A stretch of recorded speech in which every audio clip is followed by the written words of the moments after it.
Welcome back. We are the Political Insiders here in New York. I'm John LeBoutillier with Pat Goodell, and our senior executive producer has arrived. Doug was sitting in for you. Martin Hinton. All right. Over the weekend, Bernie Sanders in the Pacific Northwest, another huge crowd in Seattle after getting removed from one place. He had to go to another place. He's being interrupted, Pat, at these rallies by this. That was a one rally, right? One, but it happened at another one too, I thought, or something. There's something going on there. But Bernie Sanders is attracting humongous crowds. He got 28,000 people in Portland, for God's sake. That's why they're interrupting his rallies, because people are paying attention to his rally. You know? Yeah, he is getting crowds where no one is getting, including Donald Trump. He is the left side of the same phenomena going on the Trump side of discontent with the establishment. 28,000 people. By the way, it just dawned on me when you said that, as we've talked about off the air, Trump is campaigning from his office mostly on the phone and getting on every show. Sanders is retailing. He's out there getting these live crowds. I think Donald Trump would get 28,000 if he went out and wanted to.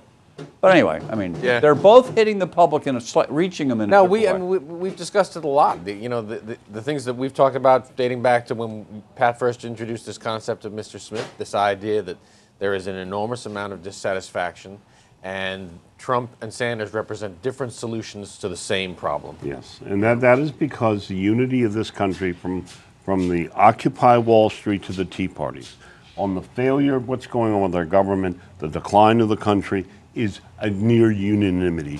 And the political class can't figure this out. The press, the political press still does this.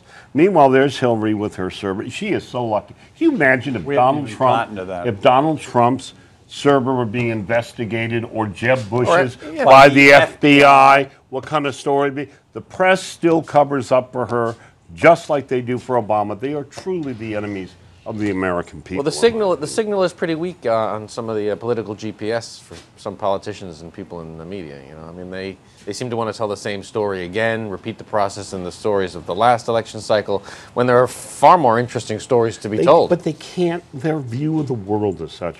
They have to squeeze what's going on into what the world is, because otherwise they would have to admit that their world has collapsed.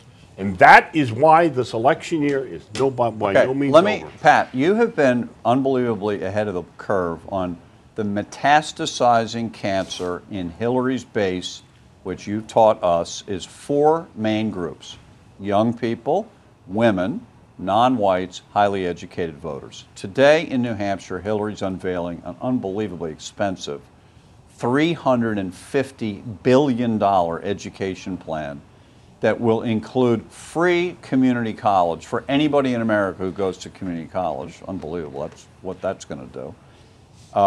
And a whole new different way of student loans and higher taxes to pay for the thing. Why is she doing this? She's doing it because everything she does is trying to shore up her base. She goes further and further left. This is for young people. Last week it was women. All of this.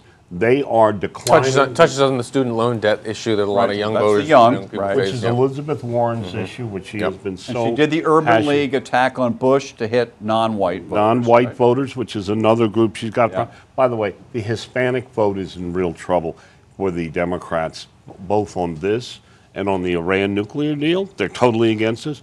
They've got questions about Hillary. It is.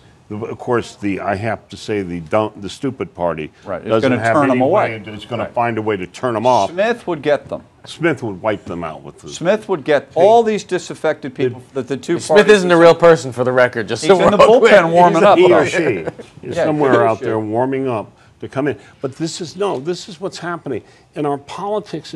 She is just desperately trying to hold on. She's only 6 points ahead of Bernie Sanders right now in New Hampshire. I know. The other thing about her, 1 minute. Does she look like she's enjoing herself? No. She doesn't look. I mean, I see Bernie Sanders, and he's walking in the crowds, and he's excited, and he's energetic. The guy that you're substituting who substitutes for you, Doug Schoen, that inside the Clinton operation, they say she's annoyed at having to campaign for the nominee. What, she just thought she'd win? Is that she thought she'd be annoyed at the nominee? Well, it ain't going to happen. Some of us believe that, that they're entitled, and that entitlement is driving. I'll tell you what, you have Bush and and Clinton in this for general election, I guarantee you, you will have a third-party candidate that will smash them. I will go Yeah. differently. Sorry.